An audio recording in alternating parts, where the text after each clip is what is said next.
Centro Bíblico Pastoral María de Magdala.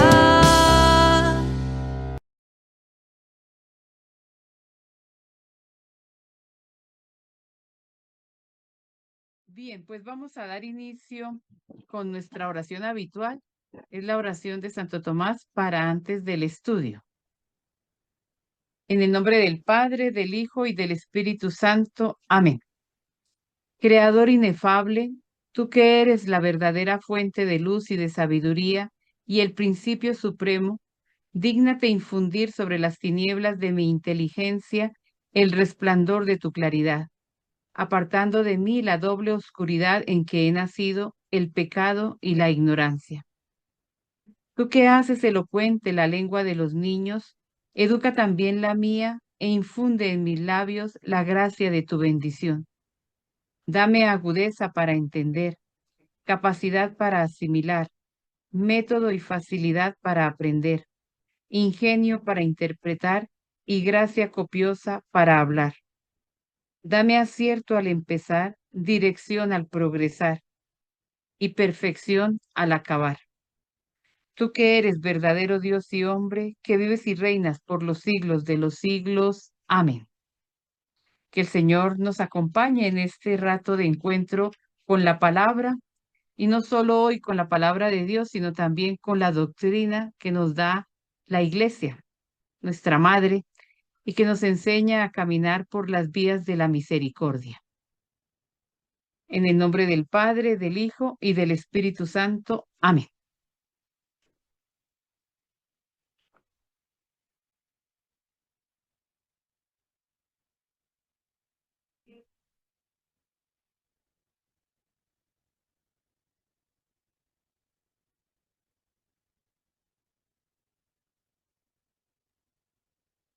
Muy bien, nuevamente muy buenas noches para todos ustedes y sean de verdad bienvenidos a este encuentro, nuestro primer encuentro académico del año, lo que nosotros denominamos la lección inauguralis.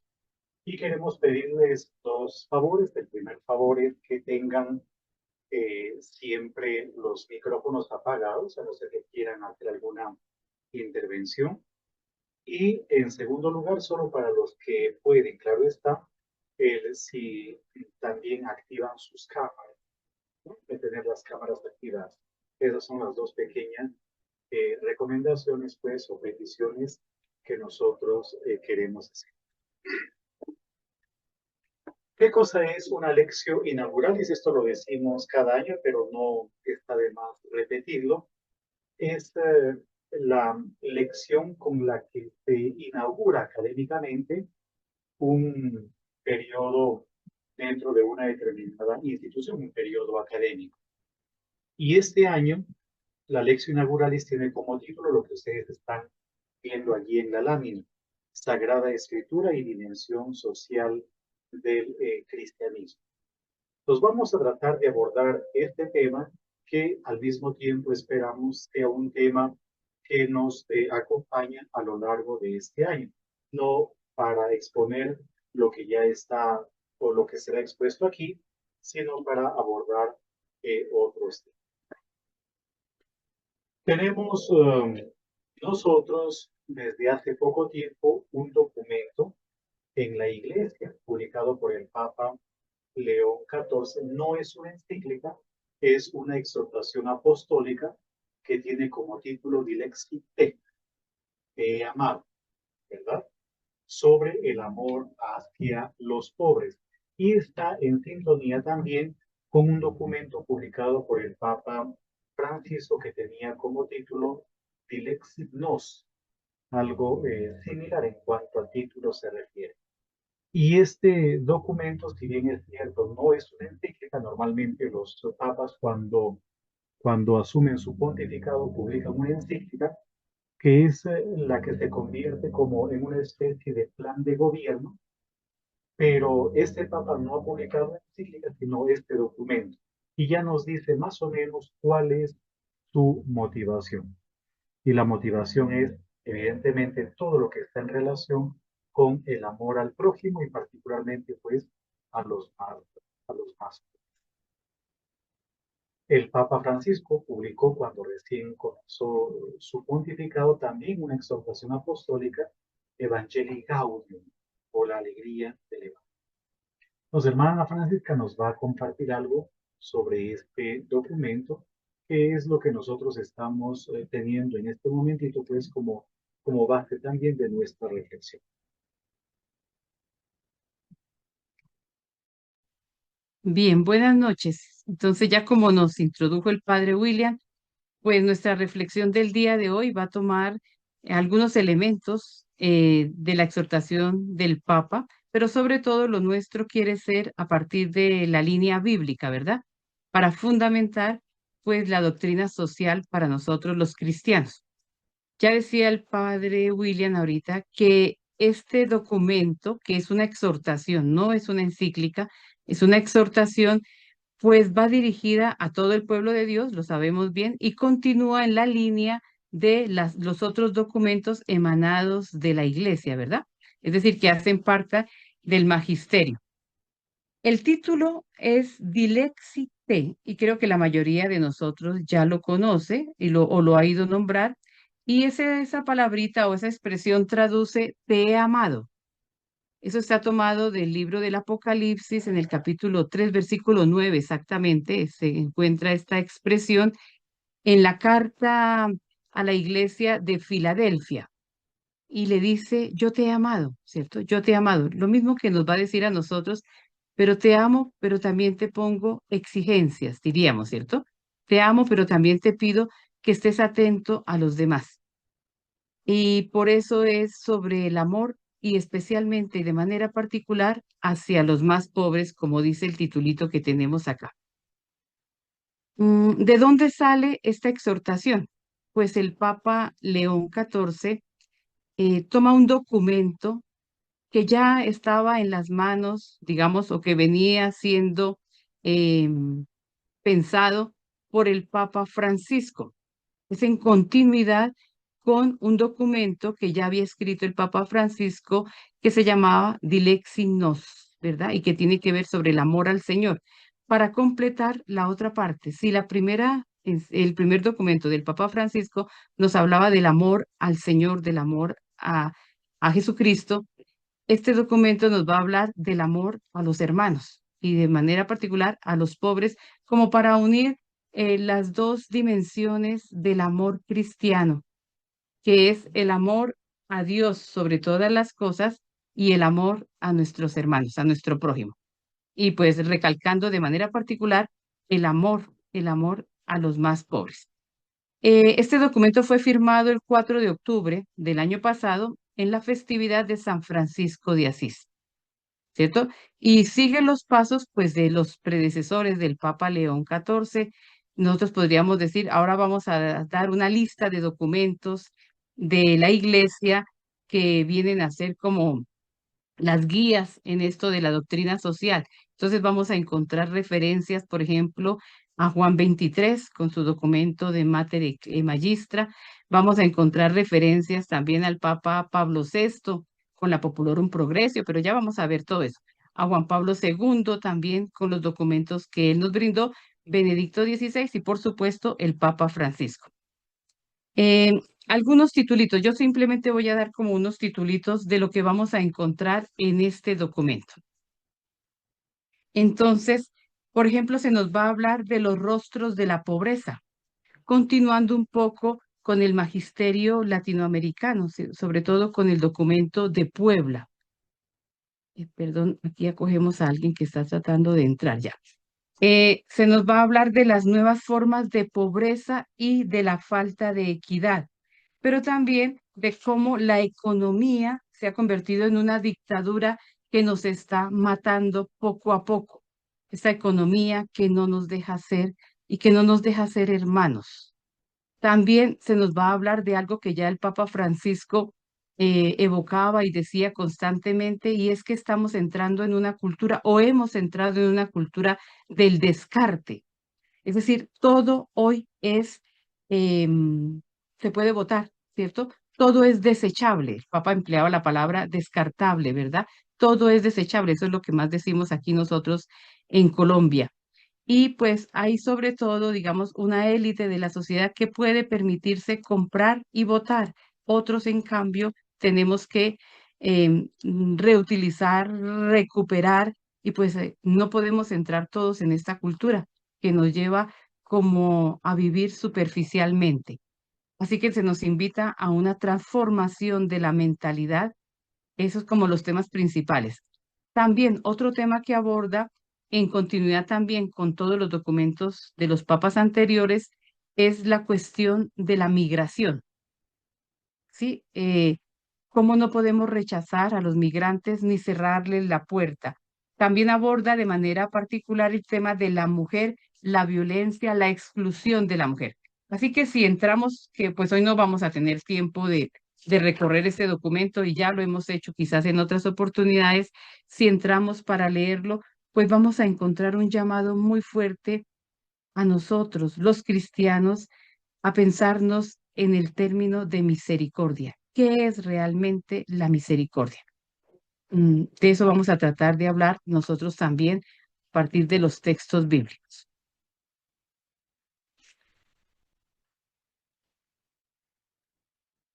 No se le oye, William. Entonces, queremos en este momento como punto de partida también leerles, compartir con ustedes un mérito de la exhortación apostólica post-sinodal Verbum Domini. Ahí la V y la D significa eso, Verbum Domini, y concretamente el número 101. Es probable que varios de ustedes ya conozcan el documento, lo hayan leído, otros lo hayan escuchado, pero para los que no están familiarizados con este documento, vamos a tratar como muy brevemente de presentar a este documento. Este documento, Verbum Domini, es una exhortación apostólica post-sinodal. Por lo tanto, está en relación con un sínodo. El sínodo se celebró en el año 2008 y el título del sínodo era La palabra de Dios en la vida y la misión de la Iglesia. Es probable que para algunos de ustedes ese título, el título del sínodo, les suene a otro documento. Ese documento al que probablemente les suena es eh, la Constitución Dogmática Dei Verbum del Concilio Vaticano II, concretamente el capítulo 6 de la Dei Verbum. Por lo tanto, ese sínodo, el sínodo del año 2008, estuvo en relación con la exhortación apostólica, con la Constitución Dogmática Dei Verbum. Y luego el título de la exhortación apostólica que fue publicada en el año 2010 por el Papa Benedicto XVI, Verbum Domini, también es un juego de palabras con Dei Verbum. Por lo tanto, podríamos decir que lo que buscó el sínodo y lo que busca también este documento es retomar lo propuesto o lo planteado por el Concilio Vaticano II, concretamente en la Constitución Dogmática Dei Verbum, que está en relación con la revelación y con la Sagrada Escritura. Por lo tanto, este documento, la exhortación apostólica post-sinodal Verbum Domini del año 2010, estará pues en relación tanto con la revelación como con la Sagrada Escritura. Por lo tanto, este número 101, miren lo que nos dice. La palabra de Dios impulsa al hombre a entablar relaciones animadas por la rectitud y la justicia. Esa es una de las características de la Sagrada Escritura. La palabra de Dios impulsa al hombre a entablar relaciones animadas por la rectitud y la justicia. Es decir, que las relaciones humanas no pueden ser injustas o no pueden ser torcidas. Da fe, la palabra de Dios, da fe en el valor preciso ante Dios de todos los esfuerzos del hombre por construir un mundo más justo y más habitable. Eso también es tremendamente interesante. Por lo tanto, la palabra de Dios da fe del valor precioso ante Dios de todos los esfuerzos del hombre por construir un mundo más justo y más habitable. Todos abrigamos eso en nuestro corazón. Luego, la misma palabra de Dios denuncia sin ambigüedades las injusticias y promueve la solidaridad y la igualdad. Desde que uno comienza a leer la Sagrada Escritura, encuentra ese elemento ya, una actitud de denuncia frente a las situaciones ambiguas, a las injusticias. Y lo que se busca siempre es la solidaridad y la igualdad. A la luz de las palabras del Señor, reconocemos los signos de los tiempos, un análisis de la realidad de cómo nuestro hoy se presenta. Hermana Ana Francisca, haciendo eco del documento del Papa León XIV, hablaba, por ejemplo, de que hoy en día todo es prácticamente descartable o desechable. Hay una expresión que está siempre presente, la obsolescencia programada.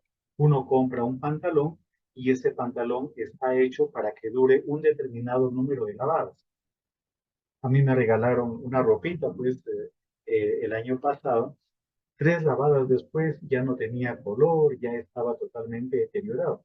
Y eso que yo lo lavaba con tanto cariño. O, por ejemplo, los bombillos están también programados para que duren una determinada tiempo. Y todos los artefactos, los celulares, computadores, todo va exactamente en la misma dirección. Entonces, aprender a leer lo que se presenta en nuestro tiempo, nuestra propia realidad. Dice, entonces, a la luz de las palabras del Señor, reconocemos los signos de los tiempos que hay en la historia y no rehuimos el compromiso en favor de los que sufren y son víctimas del egoísmo. Levantar la voz en favor de los que no tienen voz. El compromiso por la justicia y la transformación del mundo forma parte de la evangelización. Por lo tanto, una evangelización que no promueva la justicia, una evangelización que no quiera transformar el mundo o haga actos concretos de transformación del mundo, no es una buena evangelización. Y aquí quiero compartir con ustedes una anécdota. Seguramente la hermana Ana Francisca se debe acordar también. En una universidad de Bogotá estuvimos en algún momento organizando un congreso para celebrar los 50 años de la Asamblea de Medellín. Y ahí en el intercambio de opiniones, un profesor, un sacerdote que además era profesor de la universidad, dijo algo que a mí me conmovió muchísimo. Y decía, cuando uno mira los documentos, por ejemplo, del magisterio latinoamericano, por hablar de nuestro contexto, todos los documentos en la primera parte hacen un análisis de la realidad. Es una descripción de la realidad tan bien hecha que no hay muchas veces instituciones que lo elaboren con tanta seriedad. Y ahí hay un problema, decía este profesor. Porque cuando uno mira, por ejemplo, los documentos desde Río de Janeiro hasta el de Aparecida, uno descubre exactamente los mismos problemas. La corrupción, la injusticia, la violencia, y la pobreza también, la marginación, y podríamos continuar con la enumeración de problemas. Y este profesor sacerdote dijo algo, ¿cómo es posible que con más de 500 años de evangelización en América Latina tengamos exactamente los mismos problemas? No los superemos. En ese sentido, la pregunta que debemos hacernos es, ¿hasta qué punto la evangelización está siendo realizada como debería realizarse? ¿Es una evangelización que promueve la justicia y que transforma el mundo? ¿O qué tipo de religión estamos presentes? Miren lo que nos decía Pablo VI en la Evangelii Nuntiandi número 19. Se trata de alcanzar y transformar con la fuerza del Evangelio los criterios de juicio, es decir, de análisis que tenemos, los valores determinantes, cuáles son los valores nuestros, los puntos de interés, las líneas de pensamiento, las fuentes inspiradoras y los modelos de vida de la humanidad que están en contraste con la palabra de Dios y con el destino de salvación. Hay que buscar, hay que entrar en contacto con lo negativo para poder transformar eso negativo a la luz del Evangelio. Ayer escuchaba yo con un poco de consternación en las noticias, aunque ya en los días anteriores algo también había estado evidentemente escuchando sobre los famosos Therian, ¿verdad? Los Therians. ¿Quiénes son los Therians? Esta palabra Therians proviene de dos palabras griegas, Therion en griego, que significa pues animal o bestia, y anthropos, la an de anthropos, que significa humano, persona, ser humano, ¿verdad? Por lo tanto, estamos hablando de unas personas que se creen bestias o de unos humanos que se creen animales. ¿Qué hay detrás de todo eso? ¿Qué valores están encarnando este tipo de personas? ¿Y hasta qué punto la evangelización debe tener ahí una palabra para poder iluminar esa realidad? Queremos ahora, pero muy brevemente, porque no es evidentemente el tema central de hoy, pero queremos como ir mirando algunas realidades que la misma Sagrada Escritura va evidenciando. Bien, en esta diapositiva nosotros vemos como trasfondo allá, en el fondo, como telón de fondo, el libro del Levítico. Y hemos tomado una parte, o casi que todo el capítulo 19, pero iniciando acá está la frase que nos abre el discurso o las palabras del Señor a Moisés, lo que el Señor le va a pedir a Moisés, que toda la comunidad sea santa, como Él, el Señor, es santo, como nuestro Dios es santo. Y muy a menudo nosotros decimos que prácticamente la ley del amor, la nueva ley, y un Dios Padre que nos protege y un Dios Padre misericordioso, lo encontramos en el Nuevo Testamento. Y es verdad, nuestro Dios del Nuevo Testamento es un Dios misericordioso. Dice Lucas en el Evangelio, sean misericordiosos como Él es misericordioso, como nuestro Padre, como el Padre de ustedes, dice más exactamente Lucas, como el Padre de ustedes es misericordioso. Pero estas palabras no pueden estar en boca de Jesús así porque sí. Son palabras que vienen de la religión que lo forjó a Él, ¿verdad? De la espiritualidad que forjó a Jesús, y es la espiritualidad del Antiguo Testamento. Y en el Antiguo Testamento vamos a encontrar muchos pasajes que nos van a hablar de la misericordia divina, que nos van a hablar de lo que el Señor le pide como actitudes de misericordia a sus fieles. Y uno de los textos más importantes, más relevantes para hablar de la santidad de las personas, pero para hablar de la dimensión social del judío, es el capítulo 19 del libro del Levítico. A lo mejor varios de ustedes tengan la Biblia a la mano. Vamos a detenernos un momentico en este texto tan maravilloso del Levítico. El Levítico es el corazón del Pentateuco. Y para un judío, el Pentateuco es lo más importante de todas las escrituras. El Pentateuco es lo que le va a dar la norma de vida. El Pentateuco es lo que lo va a guiar. El Pentateuco es el que le va a dar las consignas para la acción diaria, para la vida personal y la vida comunitaria.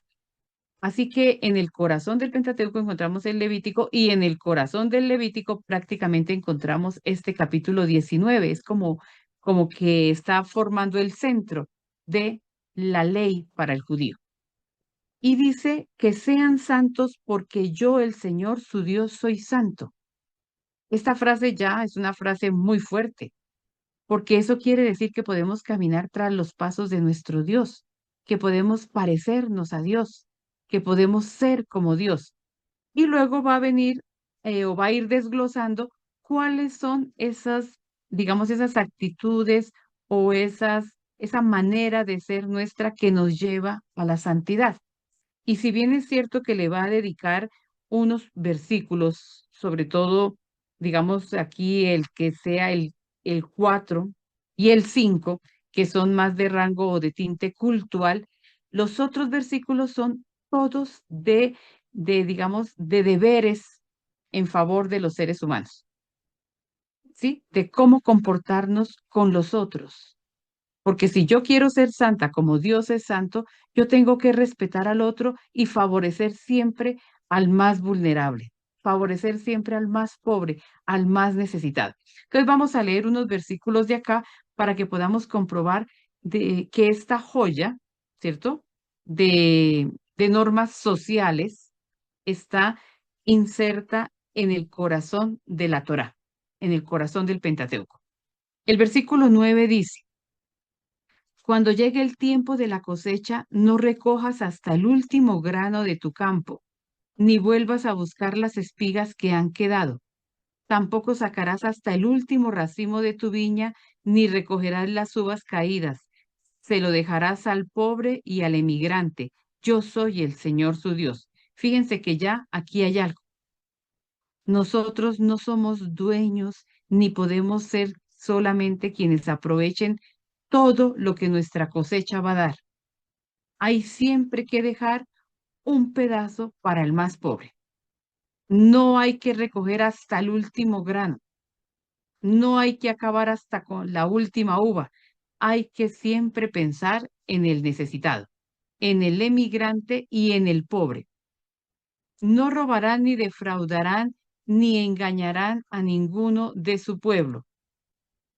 No jurarán en falso por mi nombre. Bueno, yo me voy adelantando. El versículo 13. No explotarás, perdón que es que aquí tengo que acoger a alguien ya. No explotarás a tu prójimo ni lo despojarás. Y hay algo que va a atravesar toda la escritura que viene también en el versículo 13 y que incluso, diríamos, va a ser retomado en los documentos pontificios. Varios papas van a retomar este versículo. No retendrás contigo hasta el día siguiente el salario del obrero. Eso va a aparecer luego en el Nuevo Testamento. Los profetas van a hablar de ello, va a aparecer en el Nuevo Testamento y va a aparecer en documentos eclesiales, porque hay varios documentos eclesiales que nos van a hablar de el salario justo. Y ya lo vamos a ver. El salario justo y a tiempo, porque las necesidades no se dejan esperar, ¿verdad? Luego, por ejemplo, otro versículo, podríamos leerlo todo y yo les recomiendo que lo lean porque es una carta de deberes en favor de los más necesitados. El versículo 15. No cometerás ninguna injusticia en los juicios, no serás parcial ni por favorecer al pobre ni por honrar al rico. Juzga con justicia a tu prójimo. Em, Aquí más adelantico, bueno, voy a ir porque también están aquí como unos derechos de los mismos animales, ¿cierto? Para no ser cruzados, para no crear especies, otras especies, digamos, sino para respetar la especie como fue creada por Dios. En el versículo 33, que lo podemos leer, dice: cuando un emigrante se establezca entre ustedes en su país, no lo opriman. Y de esto también en los documentos eclesiales nos van a hablar.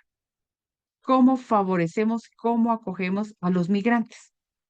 ¿Cómo les damos también oportunidades a los migrantes? Será para ustedes como uno de sus compatriotas, lo amarás como a ti mismo, porque ustedes fueron emigrantes en Egipto, yo soy el Señor. No darán sentencias injustas en los juicios ni cometerán injusticias en pesos y medidas. Tengan balanzas y pesas y medidas exactas. Yo soy el Señor que los sacó de Egipto.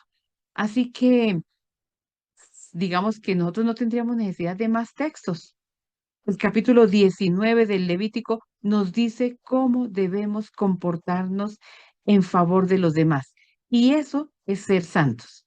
La santidad aquí no consiste en toda la cantidad de oraciones ni de rituales. La santidad consiste en cómo acojo yo a mi hermano, en el respeto que le debo a mi hermano, sea de mi nación o sea migrante, de donde provenga, porque están los dos mandamientos.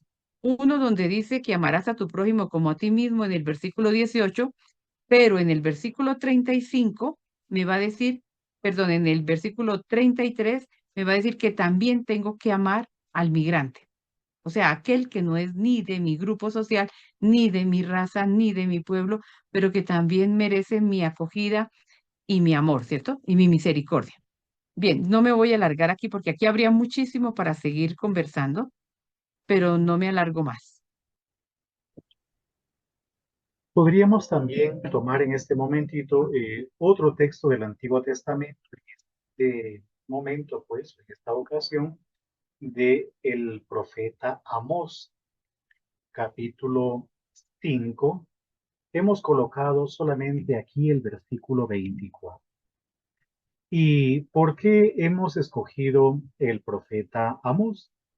Porque es, según los estudiosos de la literatura profética, el texto profético más antiguo del Antiguo Testamento. Es un texto, o por lo menos la parte pues fundamental del siglo VIII. El profeta Amós, si bien es cierto, era del sur, de cerca de Belén, de Tecoa, él ejerció su ministerio en el reino del norte, en Israel, después en el reino de Israel, ¿verdad? Él es uno de los dos profetas que aparecen en la Biblia que ejercen su ministerio, de los dos profetas literarios, quiero decir, que ejercen su ministerio en el norte. El otro profeta que también predica en el norte es Oseas. Seguramente ustedes habrán escuchado de Oseas, es la famosa frase de te llevaré al corazón, te hablaré de amor, y cómo él, desde su experiencia con unos malos matrimonios, porque parece que son dos matrimonios diferentes, con una adúltera y con una prostituta, permite comprender cómo Dios también se siente frustrado frente a las infidelidades humanas. Entonces, el texto de Amós está tomado, el que están viendo ustedes, está tomado pues del capítulo 5, concretamente del versículo 24. Prefiero que fluya la justicia como un río y que el derecho mane como un impetuoso arroyo. Podríamos también abrir nuestras Biblias en el capítulo 5, ¿verdad? En el capítulo 5. Y ese versículo 24 que nosotros estamos viendo aquí está en relación con un culto exterior. Es la denuncia a una religiosidad de apariencia o a un culto externo. Podríamos leer a partir del versículo 21. Yo detesto, desprecio sus fiestas. Estas afirmaciones que nosotros leemos aquí en el capítulo 5 a partir del versículo 21 también van a ser retomadas por profetas posteriores, sobre todo por Isaías. Y continúo leyendo, ¿verdad? Yo detesto, desprecio sus fiestas. No me gusta el olor de sus reuniones solemnes. Es muy duro, es un texto tremendamente duro. Y esto debió haber chocado a los oídos de los israelitas, pues tremendamente fuerte. Discúlpenme que diga lo que voy a decir. Es como si yo les dijera, por ejemplo, que Dios detesta nuestras celebraciones eucarísticas, que Dios detesta las misas dominicales, ¿verdad? Que Dios detesta nuestras fiestas religiosas. Y para los que estamos pues aquí en Boyacá, nuestras procesiones, aquí se hacen muchas procesiones. Dios lo detesta. Entonces, ¿qué sentido tiene que nosotros celebremos misas, que celebremos fiestas religiosas, que tengamos procesiones? ¿Qué sentido tiene? Sigamos leyendo un poquitito el texto. Si me ofrecen holocausto, no me complazco en sus poblaciones, ni miro sus sacrificios de comunión de novillos cebados. Es decir, presentan a Dios un novillo gordo. No nos olvidemos pues que ellos hacían sacrificios de animales, ¿verdad? Sacrificaban a los animales vivos y escogían el mejor espécimen, el mejor cordero, el mejor cabrito, el mejor ternero para presentarlo a Dios. Pero curiosamente dice el profeta que Dios lo desprecia, lo detesta. Es como si nosotros, por ejemplo, celebrásemos solemnemente una misa con un buen coro, un sacerdote que se esmera, con ofrendas, con todas las de la ley. Pero sigamos leyendo un poquitito más el texto. Aparta de mi lado la multitud de tus canciones. No quiero oír la salmodia de tus cargos. Imagínense ustedes un coro que canta divinamente, pero Dios se tapa los oídos. No quiere escuchar esas canciones melodiosas. ¿Pero por qué? ¿Por qué Dios se comporta de esa manera? ¿Por qué a Dios le fastidia ese tipo de celebraciones? Y aquí está, que fluya así el juicio como agua y la justicia como arroyo perenne. ¿Acaso sacrificios y oblaciones en el desierto me ofrecieron durante 40 años, casa de Israel? Ustedes llevarán a Takut, su rey, y la estrella de su Dios Teban, esas imágenes que se han fabricado, pues yo los deportaré más allá de Damasco, dice Yahvé, cuyo nombre es Dios Tebaot. Interesantísimo. Por lo tanto, a Dios no le gusta un culto en apariencia. A Dios no le gusta una celebración que tiene todas las características de un espectáculo, pero que en el fondo no refleja nada, porque las personas viven de un modo diferente. Y fíjense que la parte final de este capítulo 5 es muy duro, porque está hablando de una deportación más allá de Damasco. Evidentemente está en relación con lo que la historia nos dice que fue la deportación a Siria, a Nínive, ¿verdad? La deportación a Nínive. Pero ¿por qué habla así también el profeta? Vayamos en el mismo capítulo 5, pero un poco más atrás, a partir del versículo 7. Y ahí se enumeran una serie de fraudes, de comportamientos injustos, indebidos. Son lamentos como los que después leemos también en el Evangelio de Lucas, ¿verdad? Cuando habla de las bienaventuranzas, pero al mismo tiempo de los lamentos, de los ay. Entonces, ¿qué dice el capítulo 5, versículo 7? Ay de los que cambian en ajenjo el juicio.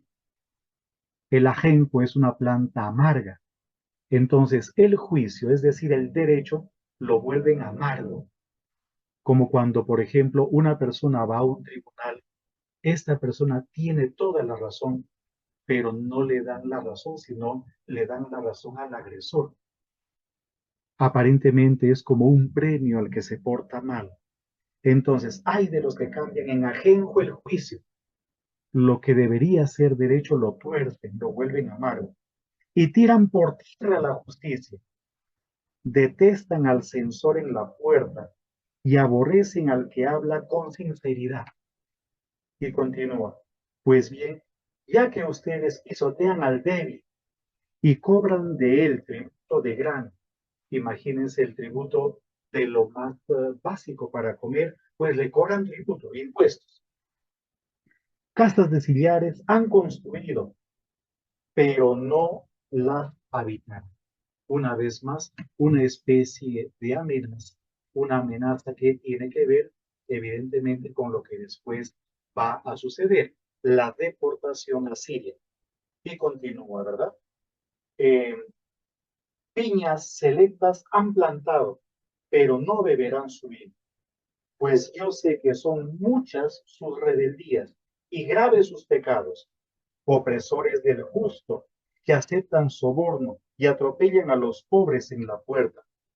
Por eso el hombre sensato calla en esta hora, que es hora de infortunio. Y luego, a partir del versículo 14, busquen el bien y no el mal, para que vivan. Y que así sea con ustedes y a veces va otro, tal como dicen, aborrecen el mal, amen el bien, implanten el juicio en la puerta, quizá ya de Sebaot tenga piedad del resto de José. Un texto tremendamente fuerte. Y esto debió haber sonado pues terriblemente mal a los oídos de la gente. Por eso en algún momento le van a decir que se vaya, ya no lo aguantan más. Vete a tu tierra, lárgate a tu nación y ahí come tu pan y profetiza ahí. Lo botan. Y él aprovechará esa especie de expulsión pues teórica para decir que él no es profeta ni hijo de profetas y con eso está denunciando a aquellos falsos profetas que están vendiendo incluso sus oráculos. Es decir, que detrás de todo esto se esconde toda una corrupción que es denunciada por el profeta. Una corrupción religiosa, una corrupción desde el punto de vista de la interpretación de la realidad hecha por falsos profetas, una corrupción de la política, una corrupción de todos aquellos estamentos o instancias encargadas de administrar justicia, una corrupción galopante en todo el sentido de la mano. Entonces, eso es lo que hemos querido también nosotros, pues, con este versículo del profeta Amós, presentarles a ustedes. Dios no quiere una manifestación teórica o en apariencia o externa de religiosidad. Para él, la religiosidad está en que seamos justos, en que el derecho se aplique. Y como decía hermana Ana Francisca hace un ratito, todo eso tiene que ver con el trato a los demás, con el modo como tratamos a los demás. Muy bien, avancemos otro poquito. Aquí nosotros llegamos a los salmos. Si ustedes se fijan bien, quisimos escoger un texto de cada una de las partes de la escritura hebrea. La escritura hebrea pues tiene la Torá, luego tiene los profetas en grande, ¿cierto? Y luego tiene la parte sapiencial. Y dentro de la parte sapiencial o los escritos entra el libro de los salmos. Y escogimos un salmo. Ustedes pueden escoger muchísimos porque son muchos, muchos los textos que nos van a hablar de la rectitud para llegar frente a Dios. Entonces, este Salmo 15 es lindísimo, lo vamos a leer, y dice completo así: Señor, ¿quién se hospedará en tu tienda? ¿Quién habitará en tu monte santo? Y como decía el padre William hace un momento, para entrar en comparación, ¿quién va a la iglesia? ¿Quién va al templo? ¿Quién va a la catedral? ¿Quién va al grupo de oración? Algo así, ¿cierto?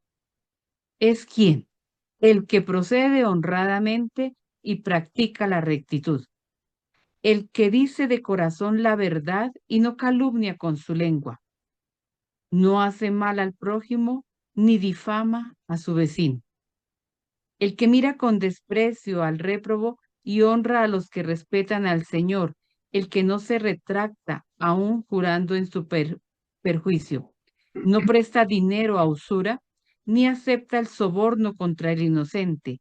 El que obra así nunca fallará. Uno de los textos en los que se va a repetir la rectitud de corazón. Y la rectitud de corazón hace también, digamos, o va de la mano con el respeto del más necesitado, del otro, del prójimo, del más necesitado. Al templo verdaderamente debería, pues este es el debería ser, ¿verdad? Sabemos que no es así, que nosotros somos como el publicano y el fariseo que llegan al templo para orar. El uno con mucha humildad y el otro creyéndose siempre más, con arrogancia. Pero según este salmo, los que frecuentamos los lugares de oración deberíamos ser los más rectos. Por eso digo, debería ser, ¿no? Debería ser. Sabemos que no es así porque todos tenemos nuestras falencias y todos faltamos en el amor al prójimo, el respeto al prójimo y sobre todo faltamos en la misericordia, en la acogida del otro y en el ayudarle a sobrellevar sus necesidades.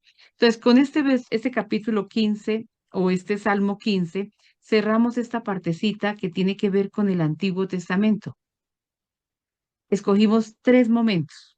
Uno del Levítico, que es el corazón del Pentateuco, uno de los profetas, que es un profeta pues muy significativo, el profeta Amós, y uno de los Salmos, ¿cierto? Y un texto de los Salmos, como para mostrar que en el Antiguo Testamento tenemos toda una línea de justicia social, que el pobre, el necesitado, el migrante son valiosos a los ojos de Dios.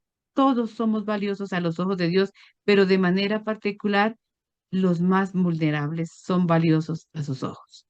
Por eso, para elegir al rey, el derecho del rey es aquel que tiene que venir para acompañar al pobre, a la viuda, al huérfano y hacer justicia. Y así avanzamos al Nuevo Testamento. Vamos a leer ahora un versículo, unos versículos de la carta de Santiago, ¿verdad? Ahí tienen ustedes, pues, la cita bíblica, que es el capítulo 5, los versículos 4 y 5. La carta de Santiago lo hemos leído, lo hemos estado leyendo en los días anteriores en la liturgia. Es una joya, es una carta preciosísima, es una joya desde el punto de vista literario, pero también a nivel de contenido. Aunque es un texto que fue en algún momento rechazado por los protestantes, Lutero, apoyándose en un pasaje de una de las cartas a los Corintios, creo que es de la segunda carta a los Corintios, si mal no estoy, que habla, por ejemplo, de que hay algunos que construyen con piedra, otros que construyen con paja, decía que esta era una carta de paja y la rechazó. Y una de las razones es que aparentemente se opone a la doctrina paulina, porque mientras que en la literatura paulina, sobre todo en la carta a los Gálatas y a los Romanos, dice de que la fe es lo más importante que las obras, aunque hay que tener en cuenta aquí de qué tipo de obras se está hablando. La literatura paulina habla de las obras, pero obras emanadas de la ley, ¿verdad? Del cumplimiento de la ley. La carta de Santiago dice que las obras expresan o evidencian el tipo de fe que uno tiene. Muéstrame tu fe sin obras, dirá la carta de Santiago, y yo por las obras te demostraré mi fe. Por lo tanto, la fe no es teórica, la fe es práctica y se evidencia pues en la práctica, ¿no? ¿Qué dice Santiago capítulo 5 versículos del 4 al 6? Sepan que el salario que han retenido a los que trabajaron está clamando, y el clamor ha llegado a los oídos del Señor de los universos. Ustedes llevaron en este mundo una vida de lujo y de placer. Han condenado y han matado al justo, sin que él les opusiera resistencia.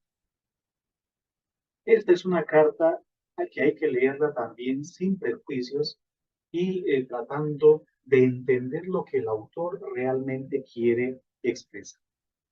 Por ejemplo, es una carta que pone en oposición a los ricos y a los pobres. Pero hay que tener mucho cuidado. Porque la carta no habla de ricos por ser ricos, sino que está hablando de los ricos que se hacen ricos oprimiendo, explotando al pobre.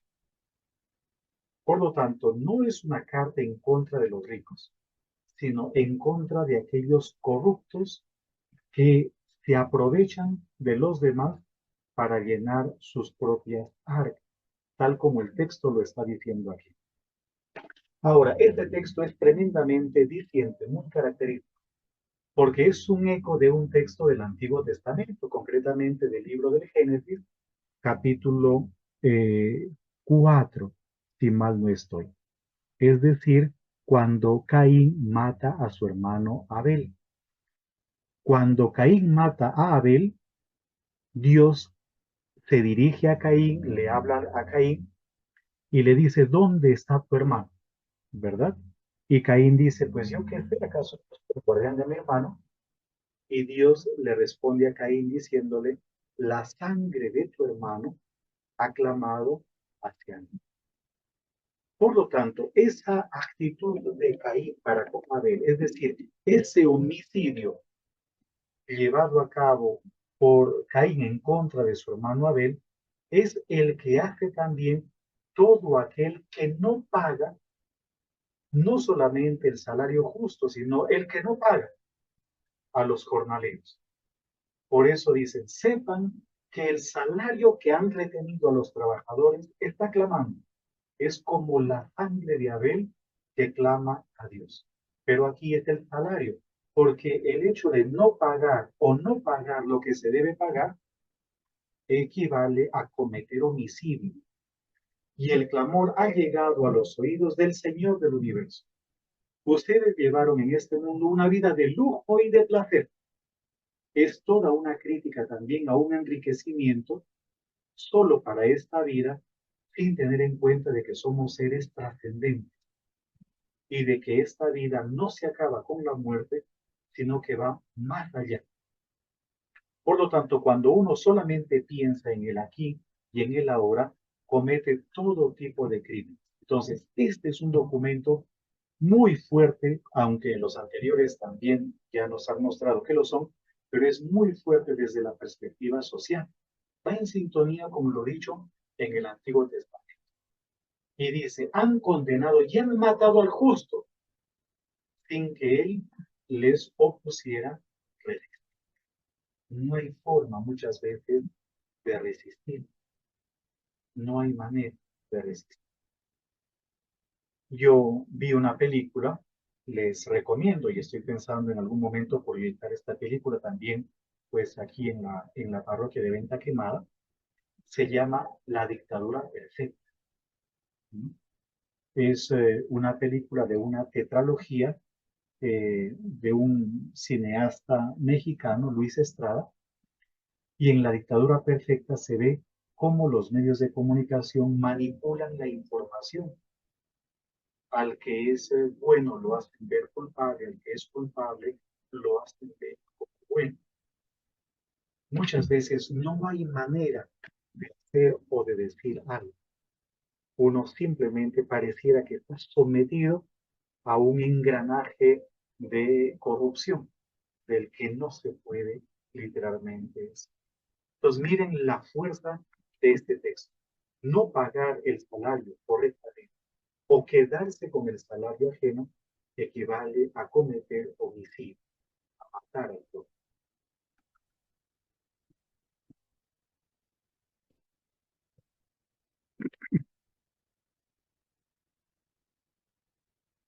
Bien, aquí tenemos una lámina, una pintura, es una imagen preciosísima de un tal Pieter Bruegel del siglo XVII, ¿verdad? Del siglo XVII. Y el título de esta pintura es Las 7 obras de misericordia. Entonces vamos a mirar, no sé si pueden ver ustedes el curso mío, pero por ejemplo en la parte inferior derecha está el vestir al desnudo. ¿Sí? ¿Se dan cuenta? Les están colocando unas ropas. Aquí hay una señora que está sacando pues unos vestidos que comparte con aquellos que no tienen vestido. Aquí hay una señora que está llena de remiendos, de harapos. Es una mujer pobre que se está dirigiendo justamente a donde están repartiendo ropa, ¿verdad? Aquí tenemos en la parte central derecha, eh, hacia la parte superior más bien, de la imagen, el visitar a los enfermos.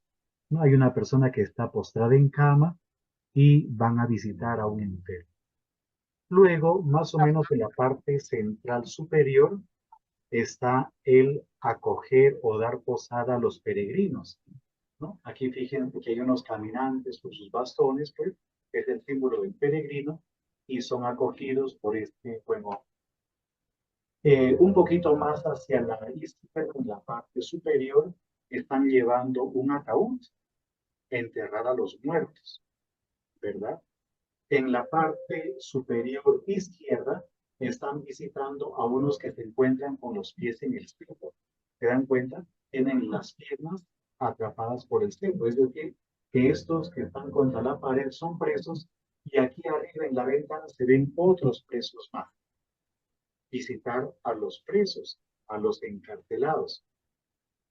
Después, debajo de visitar a los presos, fíjense que hay unos barriles, unos toneles, son de agua, no de vino, sino de agua, y están dando de beber a los sedientos. ¿Sí? Y en la parte inferior izquierda están repartiendo unos panes, dar de comer al hambriento. Entonces ahí aparecen en esta imagen muy bellamente reflejadas las 7 obras de misericordia. Pero en la parte superior derecha hemos colocado nosotros unas citas bíblicas. Mateo 25, 31 al 46 y debajito entre paréntesis, Tobías 1:3 y Tobías 2, versículos del 1 al 10. En esos dos textos aparecen las 7 obras de misericordia. En el Evangelio de Mateo aparecen 6. La única que falta en el Evangelio de Mateo es enterrar a los muertos. Y la iglesia lo tomó justamente del libro de Tobías. Pero es muy interesante esta escena y sobre todo el pasaje de Mateo capítulo 25, versículos 31 al 46. ¿Por qué motivo? Porque si ustedes leen el Evangelio de Mateo, se van a dar cuenta de que esta cita, Mateo 25, del 31 al 46, es el último relato del Evangelio de Mateo, el último. Para los que no están familiarizados con el Evangelio de Mateo, lo vamos a decir medio muy brevemente para poder entender lo que estamos expresando en este momento. El Evangelio tiene 3 partes. En el fondo no son 3, sino son 7.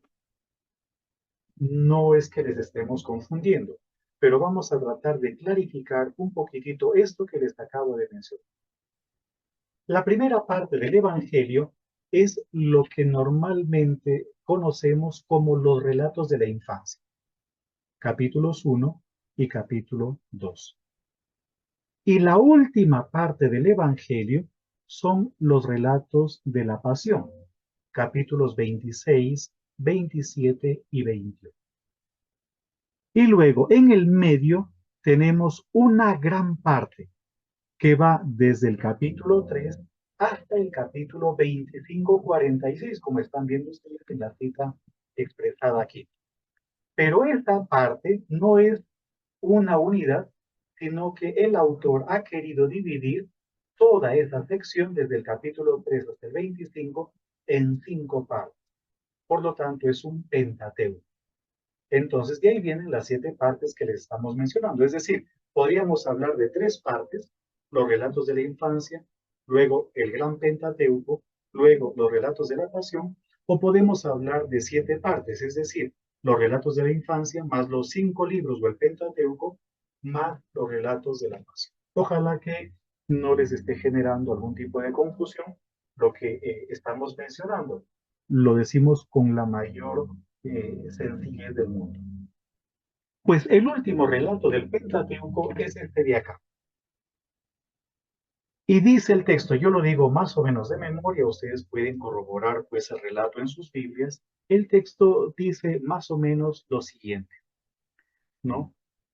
Cuando venga el juez en su gloria, rodeado de sus ángeles, separará a unos de otros, como hace el pastor con su rebaño, que separa a las ovejas de las cabras. A unos los va a colocar en la derecha y a otros los va a colocar en la izquierda. Pero para poderlos colocar en la derecha o en la izquierda, el criterio es el mismo. A los que van a la derecha es porque tuve hambre y me dieron de comer, tuve sed y me dieron de beber, estuve desnudo y me vistieron, estuve en la cárcel y me visitaron, estuve enfermo y me visitaron, fui forastero y me hospedaron. Y los que van a la izquierda es exactamente por la misma razón, solo que al revés. Tuve hambre y no me dieron de comer, tuve sed y no me dieron de beber, fui forastero y no me hospedaron, ¿verdad? Pero aquí viene algo interesante, porque tanto los de la derecha como los de la izquierda van a preguntar, pero ¿cuándo te vimos así y te ayudamos? ¿O cuándo te vimos así y no te ayudamos? Y les responderá lo que hicieron con uno de estos mis humildes hermanos o lo que no hicieron con uno de estos mis humildes hermanos.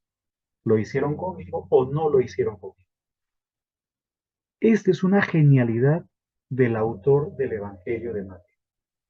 Porque para poder entrar en la gloria o para poder ser rechazado de la gloria, no cuenta una religiosidad exterior o una manifestación exterior de piedad. Porque incluso los de la derecha o los que van a la izquierda preguntan, ¿cuándo te dimos a ti? Esta pregunta es tremendamente diciente. ¿Por qué motivo? Porque los que hicieron las obras buenas no lo hicieron esperando algún tipo de recompensa. Y los que no lo hicieron pensando o teniendo en cuenta de que había algún tipo de castigo. O sea, no sabían. Los que hicieron las obras buenas lo hicieron motivados simplemente por un amor al prójimo. Y los que no hicieron las obras de misericordia no lo hicieron porque no tenían amor al prójimo. Al final de cuentas, ya sea para la salvación o la condenación, la medida es cuánto amamos al hermano. No cuántas misas hemos celebrado o en cuántas misas hemos estado. No cuántos rosarios hemos recitado. Hay una canción de Ricardo Arjona, Jesús es verbo y no sustantivo, que él pues la compuso más o menos en la década del 90, ¿verdad? Y hay una parte que dice, en mi barrio la más religiosa era doña Carlota. Hablaba de amor al prójimo y me pinchó 100 pelotas. Es decir, los niños iban a jugar en la calle, caía la pelota en el jardín pues, de doña Carlota. Doña Carlota cogía la pelota, le hacía un hueco y les devolvía a los muchachos. ¿Verdad? ¿Hasta qué punto esa religiosidad es una religiosidad real o no? En la comedia de Dante Alighieri, la obra se titula La Comedia, lo de Divina viene después, en una edición que se hizo, pero posterior. El título original de la obra de Dante Alighieri es La Comedia. Es interesante porque ya a partir del tercer círculo del infierno comienzan a aparecer papas, obispos, religiosos en el infierno. O sea, es tremendamente diciente, ¿verdad? Es tremendamente diciente. Por lo tanto, y lo digo yo como sacerdote, el hecho de que yo sea sacerdote me coloca en una situación más desventajosa que muchas personas, porque el juicio va a ser más severo para conmigo, va a ser más fuerte. Mientras más uno conoce, más fuerte es el juicio también. Entonces, fíjense también en el alcance de esta enseñanza del Evangelio de Mateo. Lo que nos da la salvación o la condenación es cuánto hemos amado al prójimo o cuánto no lo hemos amado. No unas expresiones o manifestaciones externas de piedad. La piedad es algo concreto, pasa por un amor concreto, ¿verdad? Imaginemos, por ejemplo, una relación de pareja. Entonces yo tengo mi pareja y mi pareja pues dice que me ama teóricamente, pero en la práctica tiene unos comportamientos, unas actitudes que en el fondo desdicen de su amor. Me pega, me trata con desprecio, me es infiel, ¿verdad? Es más bonito que a uno no le digan nada, pero que los gestos digan todo, hablen. Entonces, eso que estoy diciendo de pronto dentro de un contexto afectivo funciona también a nivel de una manifestación o expresión de religiosidad.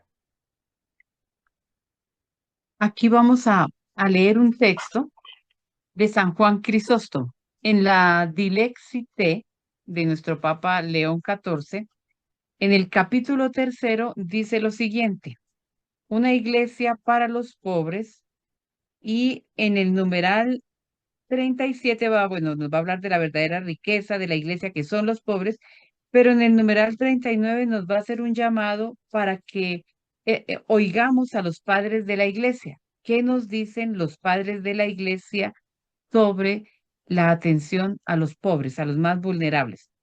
Y en el numeral 41 él va a citar a San Juan Crisóstomo, que creo que de él hemos oído hablar, de San Juan Crisóstomo, que es uno de los padres de la iglesia que con voz fuerte habló en favor de los más necesitados y que increpó a aquellos que hacen oídos sordos y ojos ciegos frente a las necesidades de los demás.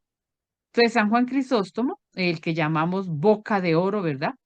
Escribió muchas homilías y de manera particular vamos a tomar ahorita, con relación al texto que estamos viendo, la homilía número 79 del Evangelio según Mateo, donde va a tomar pues Mateo 25.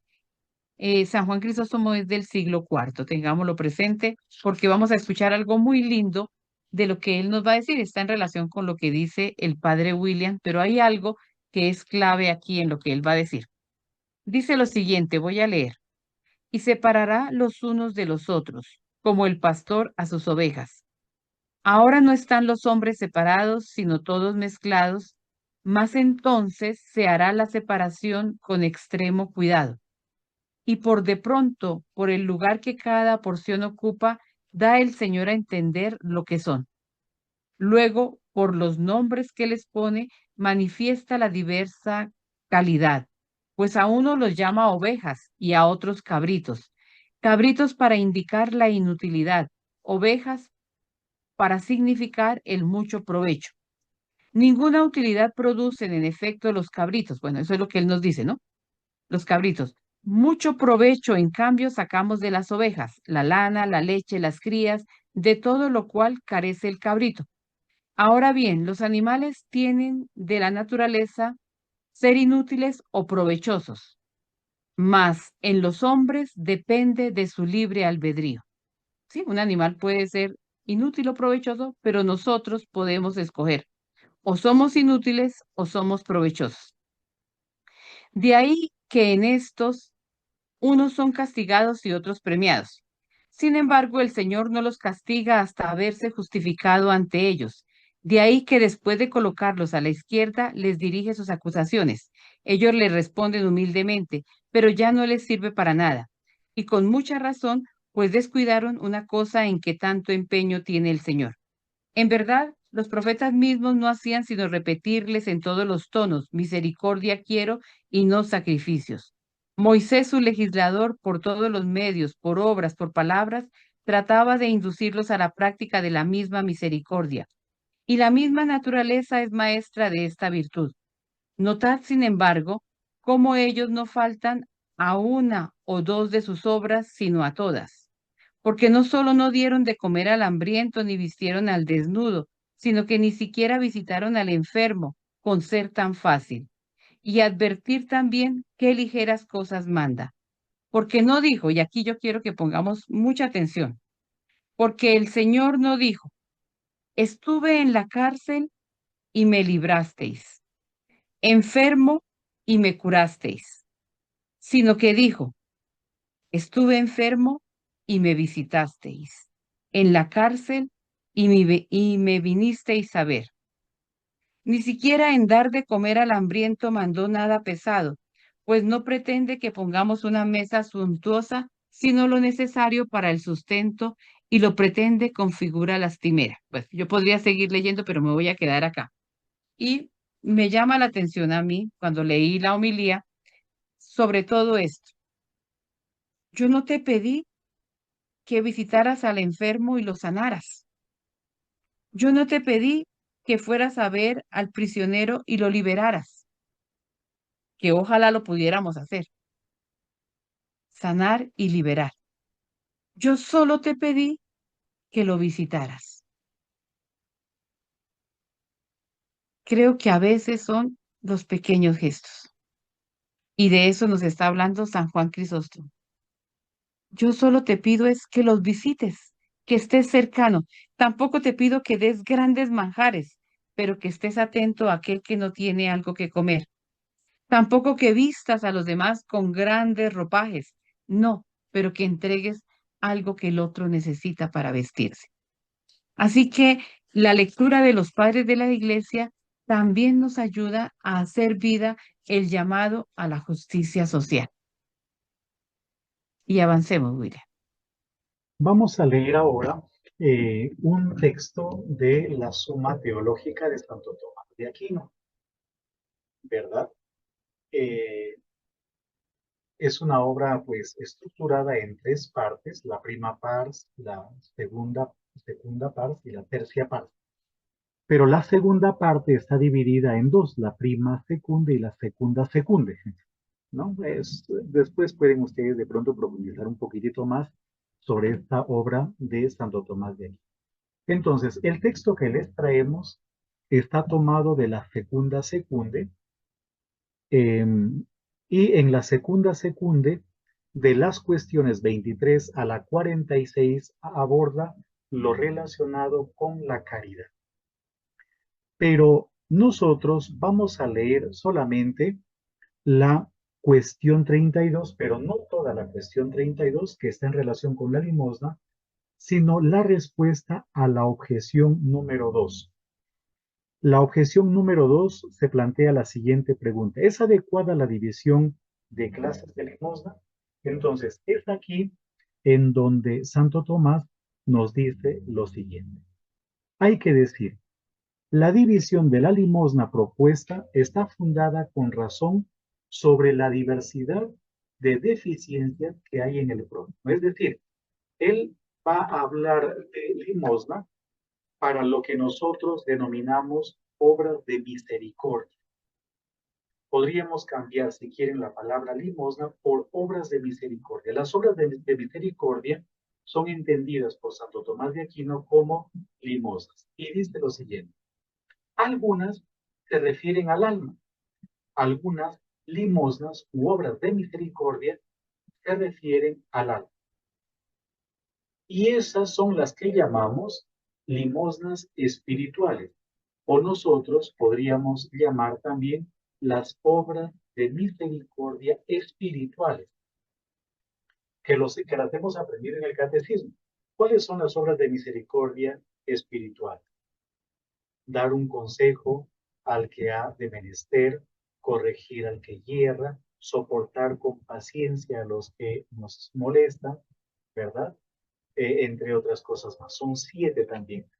Entonces dice, otras, en cambio, corresponden al cuerpo y ellas son las limosnas corporales, o nosotros denominamos las obras de misericordia corporal. Y aquí va a hablar de las obras de misericordia corporal. Las deficiencias corporales se dan en la vida o después, es decir, o en la vida o en la muerte. Si se dan en la vida, o son deficiencias de cosas comunes a todos los hombres, o se trata de alguna deficiencia especial debido a algún accidente que sobreviene. Es decir, nosotros los seres humanos tenemos algunas necesidades comunes, pero hay otros que tienen unas necesidades pues por su propia condición. ¿Cuáles son las necesidades comunes? Y de las necesidades comunes hay algunas que son interiores y otras que son exteriores. Por ejemplo, ¿cuáles son las necesidades comunes interiores? Son el comer, el beber. ¿Cuáles son las necesidades exteriores? El vestido y el hospedaje, ¿verdad? El vestido y el hospedaje. Pero hay algunas necesidades que las tienen solo algunas personas, como dice acá, debido a algún accidente. Por ejemplo, una enfermedad o, por ejemplo, una desgracia, pues, y alguien se vio involucrado en un problema y termina preso.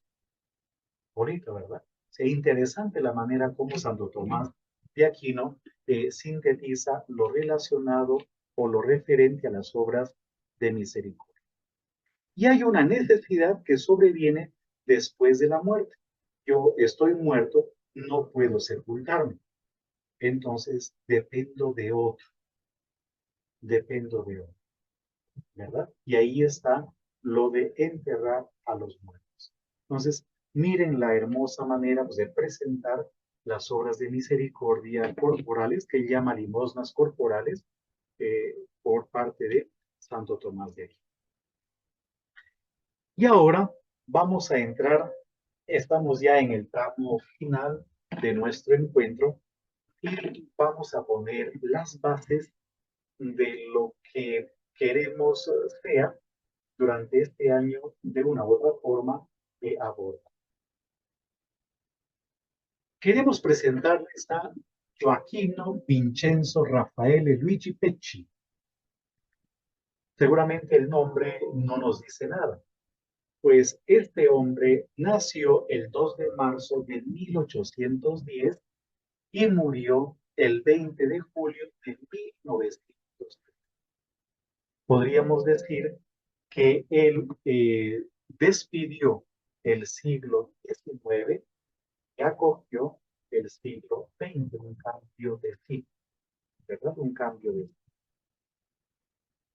Pero ¿quién es este señor? Es nada más y nada menos que el Papa León. Y él estuvo al frente de la iglesia como obispo de Roma entre 1878 y 1900. Gobernó la iglesia desde 1878 hasta 1900. Fue un hombre, yo lo veo de esta manera, extraordinario. Cuando uno entra a la página del Vaticano y pone, por ejemplo, los documentos, las encíclicas que él escribió, uy, es una lista interminable. Y nosotros hemos querido solamente resaltar aquí 3 documentos importantes, son muchos de verdad importantísimos, pero hemos querido solamente presentarles 3 documentos que marcaron época de una u otra manera. En orden cronológico, claro está. La primera de ellas, Eterni Patria. Como dice en el subtítulo, de la restauración de la filosofía cristiana. Y él va a nuevamente proponer a Santo Tomás de Aquino como la base o el fundamento teológico en la formación de los sacerdotes. Luego, en 1891, y no se olviden de ese nombre o de ese documento ni del año, no nos vamos a olvidar. En 1891 publicó la famosa encíclica Rerum Novarum, de las cosas nuevas, como dice también el subtitulito, sobre la situación de los obreros. No nos olvidemos que el mundo se movía en este momento en medio de 2 grandes polos. Por un lado el comunismo y por otro lado también el capitalismo. Y parecía que no había salida. Esta va a ser una encíclica que marcará la historia de la Iglesia. Ahora, el que escribió esta encíclica es el Papa León XIII. ¿Cuál es el nombre del Papa actual?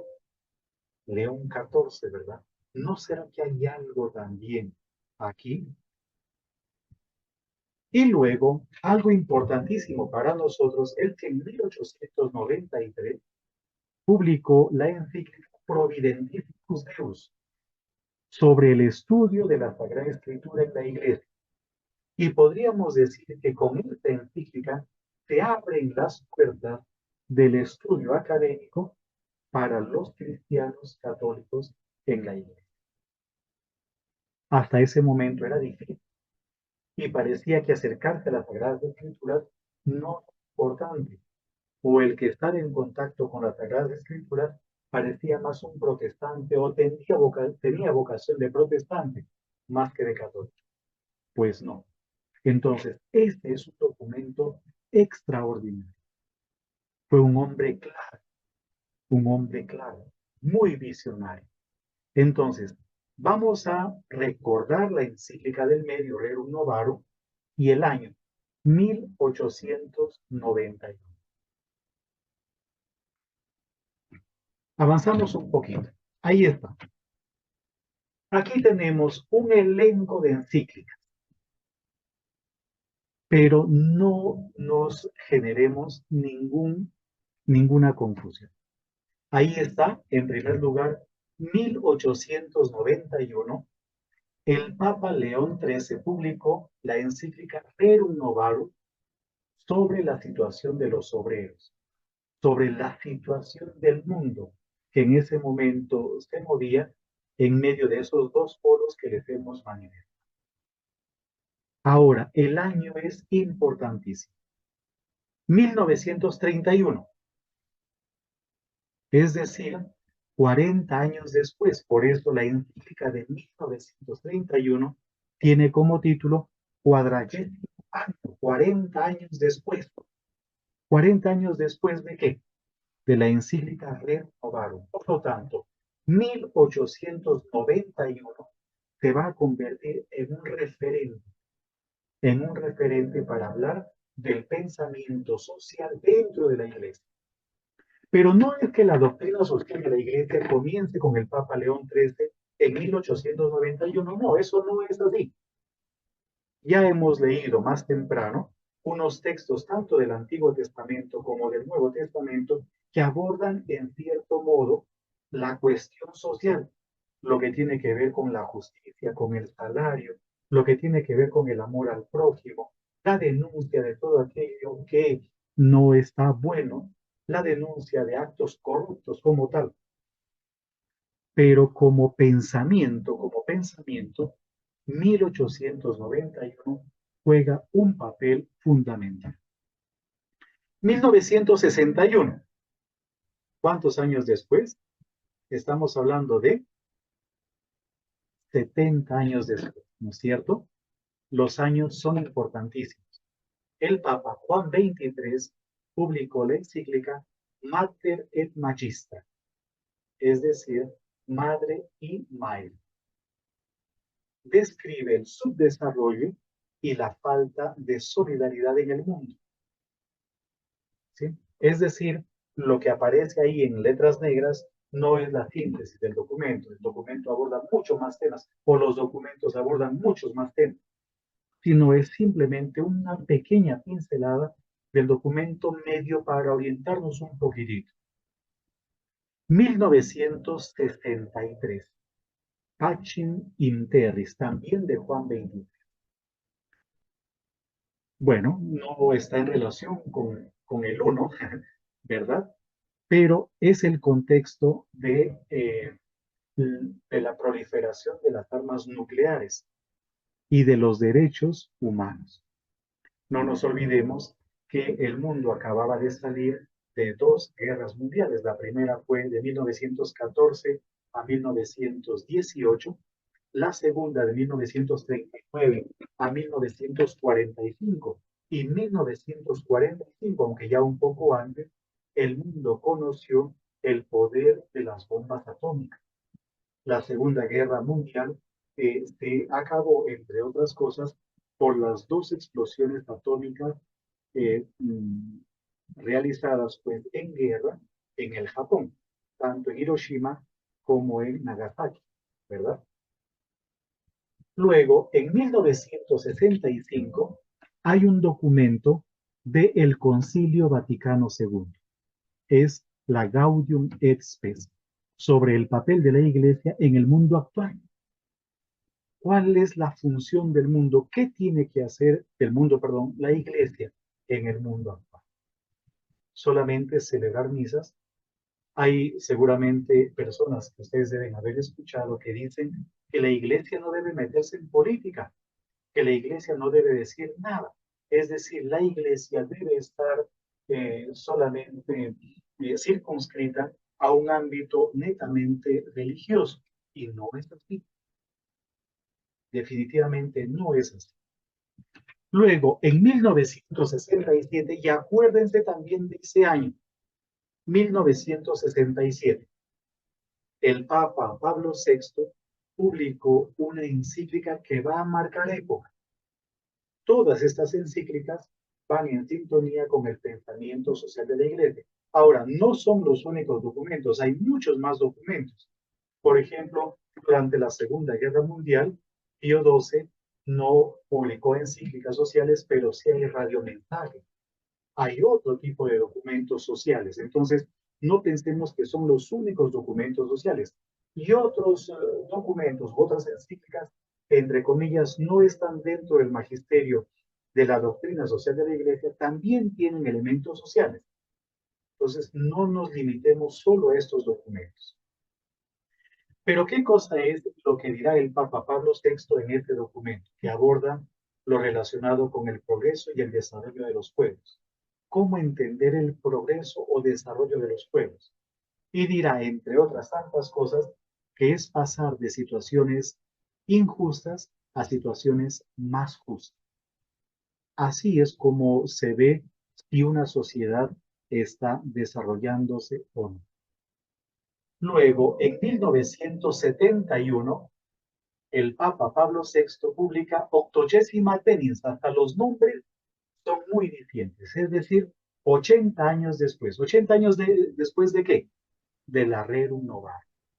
Entonces, fíjense que se van haciendo una especie de homenaje a la Rerum Novarum, que es una encíclica inspiradora. Y Octogésima Tenis aborda otros problemas sociales que van surgiendo en el mundo y también una invitación a un mayor compromiso y acción social por parte de los cristianos. Llegamos a 1981. El Papa Pablo VI, recordando los 90 años de la Rerum Novarum, publica la encíclica Laborem Exercens, sobre la dignidad del trabajo humano. Luego, en 1987, ¿por qué 1987? 20 años después de la Populorum Progressio. Estos son datos curiosos también. 20 años después, publica Solicitudo Rei Socialis, sobre el abordaje del desarrollo y de nuevos problemas sociales en el mundo. En 1991, el Papa Juan Pablo II publicó Centesimus Annus, es decir, 100 años. ¿100 años de qué? De pensamiento social. Por eso las fechas son importantísimas. Ahora, en el 2009, pero claro, el Papa Juan Pablo II tiene más documentos sociales. No pensemos que solamente esa encíclica tiene más. En el 2009, el Papa Benedicto XVI publicó una encíclica social que se titulaba Caritas in Veritate, es decir, la caridad en la verdad, y aborda lo relacionado con el desarrollo humano en la caridad y en la verdad. Pero esa encíclica no debería haberse publicado en el 2009. Ese es un dato curioso o un dato interesante. ¿Saben ustedes cuándo debería haberse publicado esa encíclica? Esa encíclica debió haberse publicado en el año 2007. ¿Por qué en el año 2007?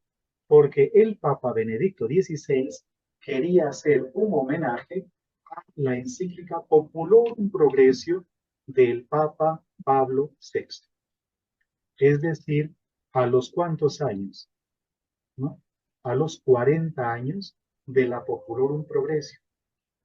Y yo les doy un dato aquí. Les doy un dato. Resulta de que la encíclica ya para el año 2007 ya estaba terminada. Esa encíclica ya estaba terminada. Porque la encíclica tenía que haber sido publicada en el año 2007. Pero yo no sé si se acuerdan ustedes que hubo una crisis económica en Estados Unidos. Y eso obligó a prácticamente reescribir la encíclica. Y por ese motivo la publicaron en el año 2009. O sea, este dato es un dato un poco curioso, si quieren ustedes, pero es interesante para que vean cómo la iglesia dialoga con el mundo. Como veíamos anteriormente, los signos de los tiempos, va leyendo los acontecimientos. Ahora, en el año 2015, el Papa Francisco publicó un documento titulado Laudato Si, sobre la situación ecológica. Por primera vez en la iglesia se aborda directamente la cuestión de la ecología. Antes se tocaba, pero como un tema secundario, porque se pensaba que los recursos eran infinitos, eran ilimitados. Pues resulta de que no. Es decir, la iglesia va identificando otros problemas. Y luego, en el 2020, se publicó la encíclica Fratelli Tutti. Y también lo que está detrás es evidentemente la pandemia, que comenzó en el 2019 en el Asia, en China, pero que en el 2020 agresió. Todos estamos en la misma barca, todos. No podemos los seres humanos vivir indiferentemente o de espaldas a los demás seres humanos. Pero no es o no son esos los únicos documentos sociales del Papa Francisco. Está también esa exhortación, querida Amazonian, no sé si se acuerdan ustedes, sobre la Amazonía, ¿verdad? En pocas palabras, si bien es cierto, estos de acá son documentos sociales emblemáticos, no son los únicos en la iglesia. Y no es que todo haya comenzado con el Papa León XIII. Los pontífices anteriores también han escrito, incluso los mismos padres de la iglesia, también han abordado la cuestión social. Y ni qué decir la Sagrada Escritura. El documento que la hermana Ana Francisca nos presentó hace un ratito, del Exite, llamado, también es un documento social, aunque no entra pues dentro de la categoría de encíclica. Entonces, no pensemos que todo comenzó en 1891. Aquí hay un errorcito. Aquí es 1891. Aquí nos equivocamos, el primero, ¿verdad? Ahí hay un errorcito. Entonces, no pensemos que todo comenzó, aquí está, 1891. Entonces, no pensemos, hay un errorcito, el primero no es 1991, sino 1891. Pero no pensemos que todo comenzó ahí. Pero ahí sí comenzó la iglesia a organizar, a estructurar un pensamiento social. Y les presentamos este documento. Este documento se conoce como el Compendio de la Doctrina Social de la Iglesia. Es un documento que fue publicado en el año 2004, por lo tanto ya tiene 22 años de antigüedad. Es un documento que necesita ser actualizado y fue aprobado por el Papa Juan Pablo II, presentado por el Pontificio Consejo de Justicia y Paz. Este documento está en internet. Ustedes colocan Compendio de la Doctrina Social de la Iglesia y les va a presentar los temas sociales abordados hasta el año 2004. Faltan evidentemente los temas tratados del 2004 hasta nuestros días. Entonces, es una síntesis interesantísima de lo relacionado con el pensamiento social de la Iglesia. Entonces, les vamos a leer aquí un numerito, el número 73 de este compendio de la doctrina social de la Iglesia. Dice lo siguiente: la doctrina social, por tanto, es de naturaleza teológica y específicamente teológico-moral. Tiene que ver con la teología moral, ya que se trata de una doctrina que debe orientar la conducta de las personas. En ese sentido, la doctrina social de la Iglesia va formando nuestro modo de actuar. Se sitúa en el cruce de la vida y de la conciencia cristiana con las situaciones del mundo y se manifiesta en los esfuerzos que realizan los individuos, las familias, operadores culturales y sociales, políticos y hombres de Estado para darles forma y aplicación en la historia. Eso es bonito. Miren, ahora que estamos nosotros a puertas de elecciones aquí en Colombia, pero también en Perú. Perú acaba de cambiar de presidente, el octavo mandatario en menos de 8 años, ¿verdad? una inestabilidad política, pero galopante. Es decir, si nosotros leemos este documento, si un político, por ejemplo, leyera este documento, no tiene que inventarse discurso y podría hacer de su carrera política brillante, brillante en todo el sentido del palabra. Pero nosotros también somos políticos, todos los que estamos aquí somos políticos, porque la política tiene que ver con la polis, con la buena convivencia dentro de la ciudad, de la sociedad.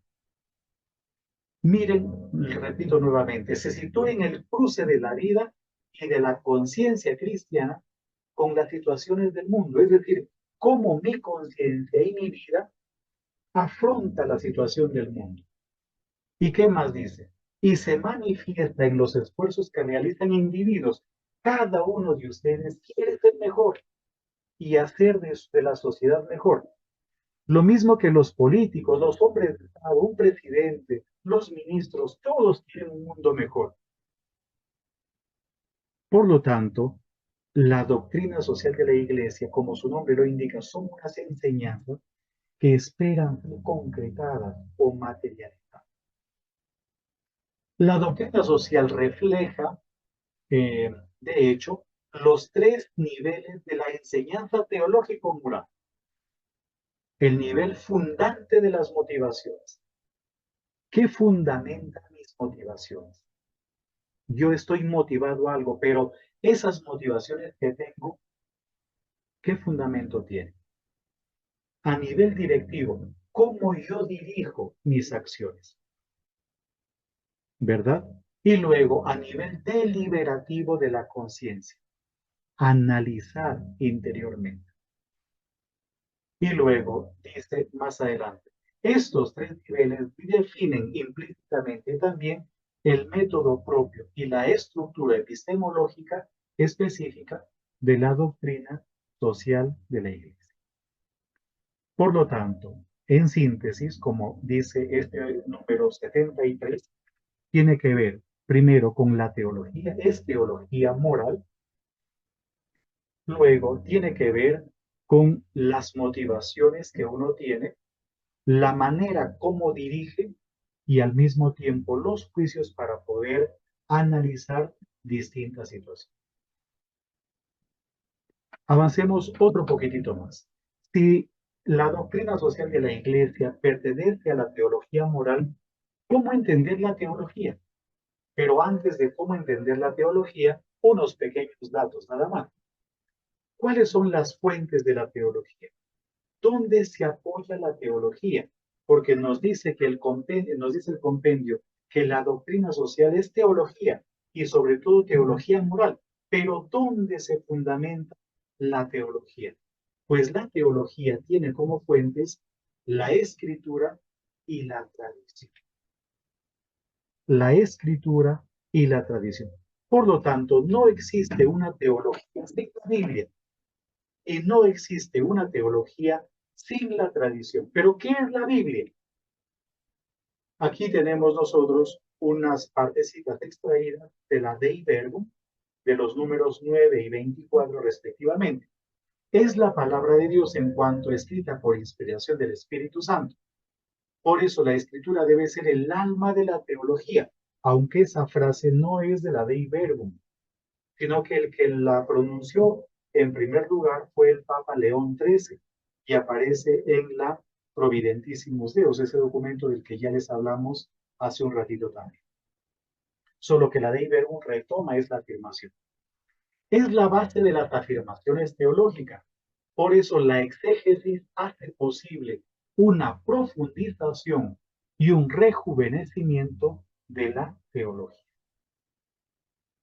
Si les enseñan a ustedes teología sin tener en cuenta la escritura, no hay que tener eso en consideración.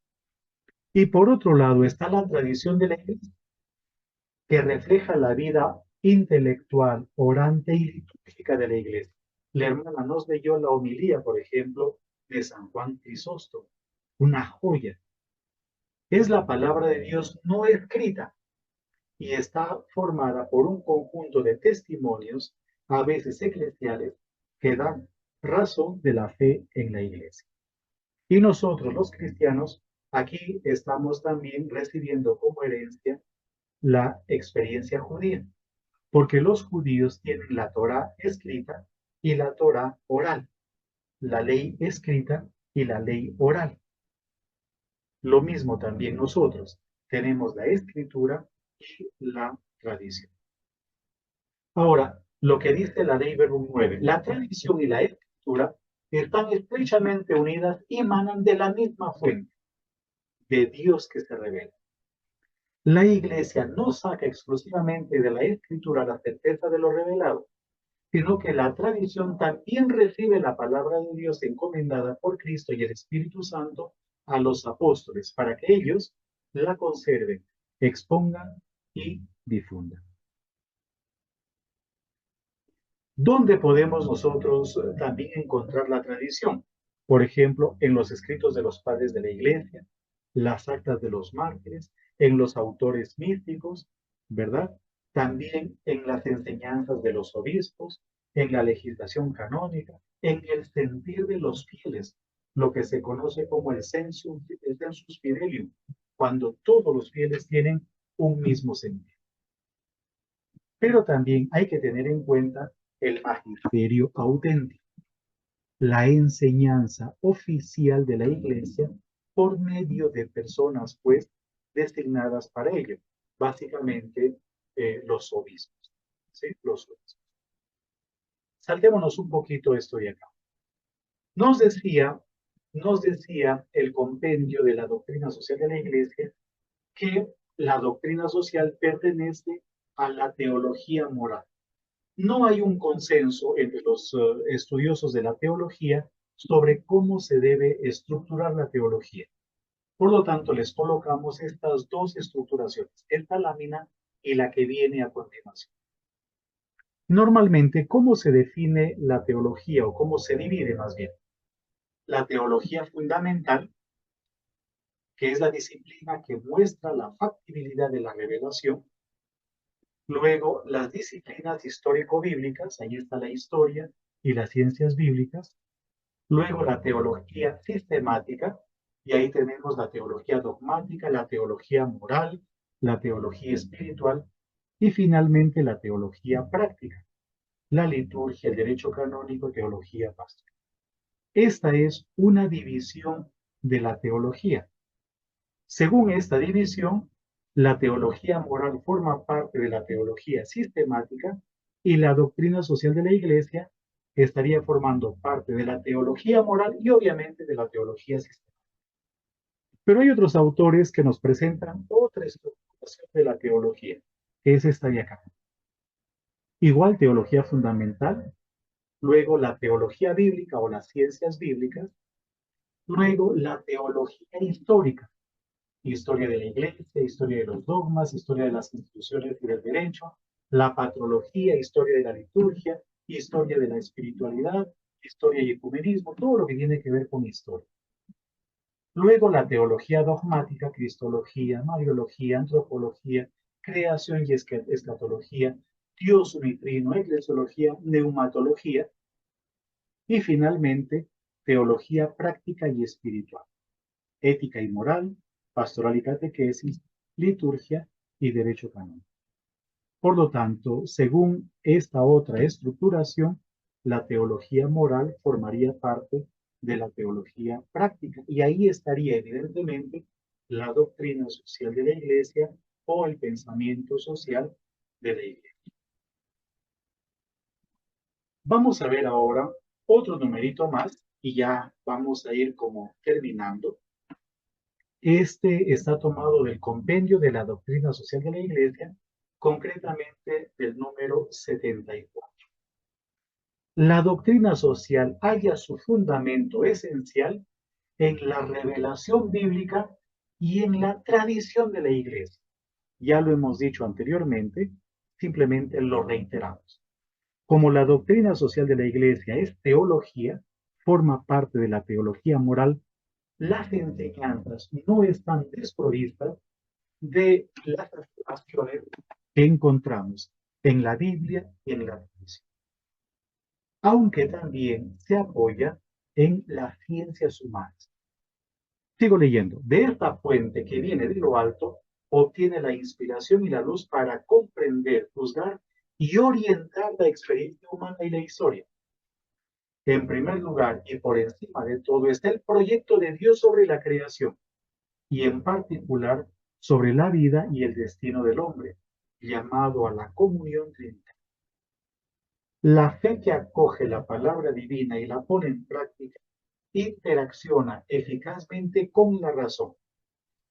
La inteligencia de la fe, en particular de la fe orientada a la praxis, es estructurada por la razón y se sirve de todas las aportaciones que ésta le ofrece, que le ofrece la razón, es decir, las ciencias humanas, la antropología, la sociología, la historia.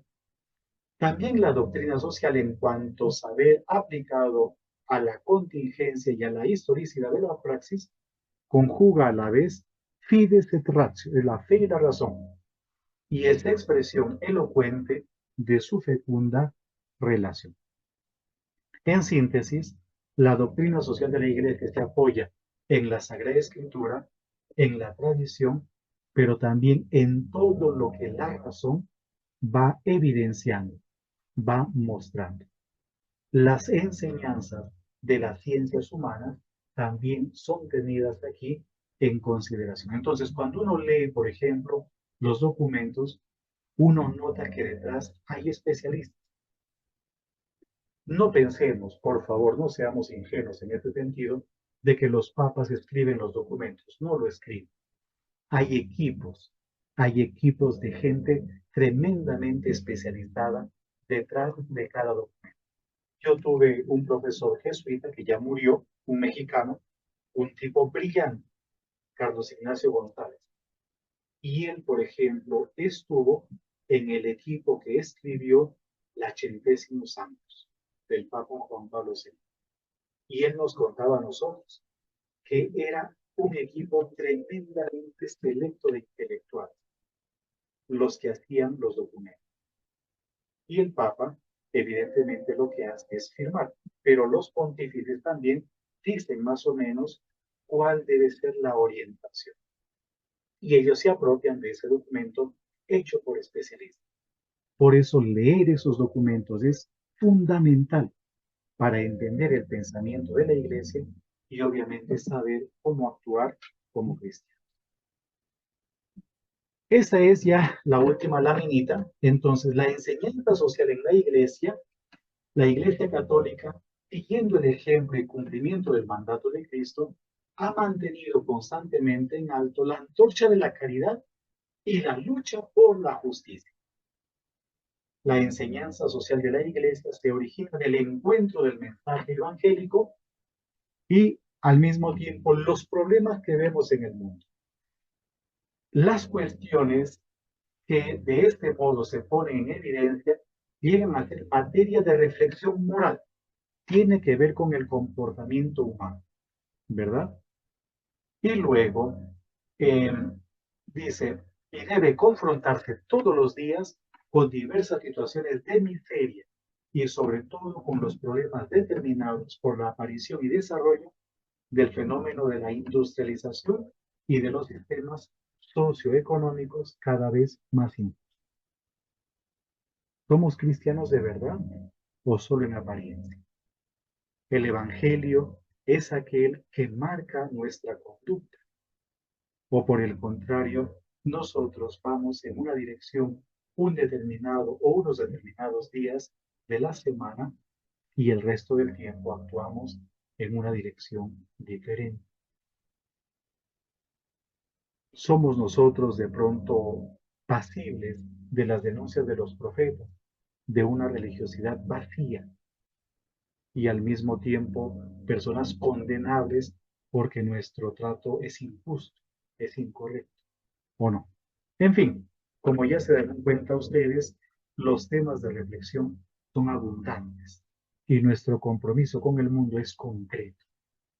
Como diría Pablo VI, que la injusticia ceda su lugar a la justicia. Y muchas gracias. Bien, pues creo que nos hemos alargado, pero valía la pena terminar el tema, ¿verdad? Esperamos que sea útil, que también nos ayude a la reflexión y que nos unamos también a este movimiento eclesial fuerte con el Papa León XIV. Por eso queremos terminar con la oración que él mismo nos propone al final del documento de la exhortación. Oración para crecer en la compasión por el mundo. Señor, hoy vengo a tu tierno corazón, a ti que tienes palabras que encienden el mío, a ti que derramas compasión sobre los pequeños y los pobres, sobre los que sufren y sobre toda miseria humana. Deseo conocerte más, contemplarte en el Evangelio, estar contigo y aprender de ti y del amor con que te dejaste tocar por todas las formas de pobreza. Tú nos mostraste el amor del Padre amándonos sin medida con tu corazón divino y humano. Concede a todos tus hijos la gracia del encuentro contigo. Cambia, moldea y transforma nuestros planes para que solo te busquemos a ti en cada circunstancia, en la oración, en el trabajo, en los encuentros y en nuestra rutina diaria. Y desde este momento envíanos en misión, una misión de compasión por el mundo en el que eres la fuente de donde fluye toda consolación. Amén. Les agradecemos muchísimo su atención, su acogida. Nos hemos alargado media hora más, pero pues creemos que puede ser beneficioso para todos. Muchas gracias. Muy amable. Muchas gracias, hermanita. Gracias. Un abrazo Muchas para gracias, todos. una feliz noche. Gracias, Miriam. Feliz noche para todos. Bueno.